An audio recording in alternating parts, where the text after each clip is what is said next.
తగిలే రాళ్ళని పునాది చేసి ఎదగాలని,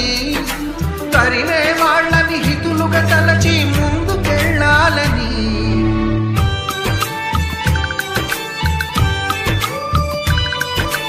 కన్నుల నీటిని కలల సాగుకై వాడుకోవాలని, కాచే నిప్పుని ప్రమిదగా మలచి కాంతి పంచాలని, గుండెతో ధైర్యం చెప్పెను,